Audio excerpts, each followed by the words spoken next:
avec Georges Déthié-Diop. Mactar Cissé encore sous le feu des projecteurs. L'observateur passe à la loupe sa gestion à la Sénélec qui traîne une lourde dette. Le journal a mis l'œil sur le rapport de validité financière du secteur électrique au Sénégal. Rapport qui, selon l'observateur, accable la gestion de l'ex-directeur général. Le journal fait état d'excès et de dettes dont l'ancien DG est comptable. Un exemple que donne l'observateur, entre 2016 et 2017, la Sénélec a contracté des prêts dans différentes structures bancaires estimé à 100 milliards de francs CFA. 110 à 115 milliards de francs CFA, c'est le coût de la location de barges pour assurer la distribution de l'électricité aux Sénégalais. L'information barre la une de Source A qui souligne qu'il n'y a eu aucun appel d'offres. À ce sujet, le directeur de la communication et du marketing de Sénélec confie qu'au sujet des 110 à 115 milliards, il s'abstient de donner des montants et précise que quand on parle de cette location de barges, c'est le coût du kilowattheure qui est produit à travers cette barge est beaucoup plus intéressant que si on produisait le même kilowattheure à travers leur centrale. Et concernant le marché, Ahmedou Diagne indique que le projet de location de barge a existé sous l'ancien directeur général de Sénélec. Mais Mactar Cissé serait-il la nouvelle cible? C'est ce que croit savoir Enquête. Le journal affirme que l'objectif visé est de noircir le maximum possible Mohamedou Mactar Cissé. Et c'est non sans se poser la question de savoir qui y a aujourd'hui intérêt à embrouiller le cerveau des Sénégalais et noircir le cheval blanc. En tous les cas, la Sénélec est au centre des débats ces derniers jours. À l'ADER, la délégation de l'entrepreneuriat rapide, Enquête débusque des nébuleuses. Un nouveau scandale. En effet, après le supposé financement de Zahra Iyane, l'ADER, selon mon confrère, est éclaboussé par un autre scandale. Le menuisier Senghane Diallo est contraint de signer un contrat de 5,5 millions de francs CFA. Et pourtant, il était financé à hauteur de 15 millions de francs CFA dont le chèque a été remis par le président Sall. Le journal Enquête de préciser que l'ADER parle d'erreur dans un premier temps avant de remettre en question le montant.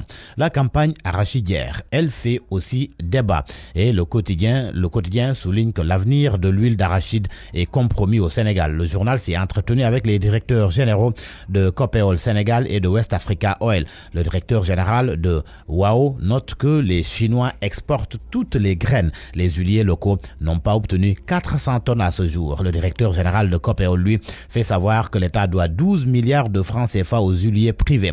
En tous les cas, le constat fait par le secrétaire général du cadre de concertation des producteurs d'arachide, par ailleurs porte-parole du CNCR, est que la campagne est morose pour les huiliers mais faste pour les producteurs.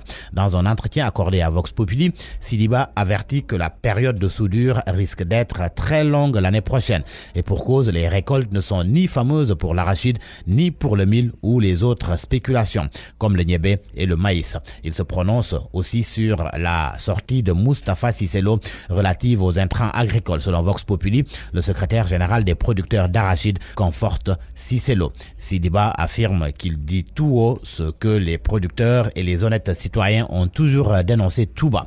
Sidiba rappelle qu'en 2015 ou 2016, IPAR avait mené une étude sur les subventions et avait conclu qu'elles étaient mal gérées. Les véritables bénéficiaires étaient les moins bien servis. Interview à la page 4 de Vox Populi. À la une de Tribune, Cissé Lo Fouignas, le député, veut un comité ad hoc pour auditer l'Assemblée nationale. Pour Cissé Lo, il n'y a pas de transparence ni de contrôle des ressources destinées à son fonctionnement. Un coup d'œil à présent dans les Échos, il est question du rapport de Human Rights Watch sur la situation des enfants. Le journal rapporte que l'ONG accuse, vilipende le Sénégal et rappelle que la place des enfants n'est pas dans la rue.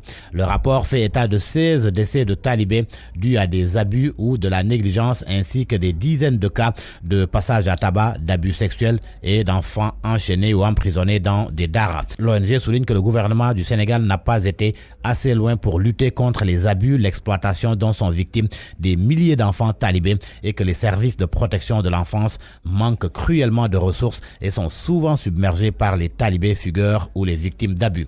Et comme recommandation, les Échos rapportent que le gouvernement gouvernement devrait intensifier et améliorer le programme de retrait des enfants de la rue.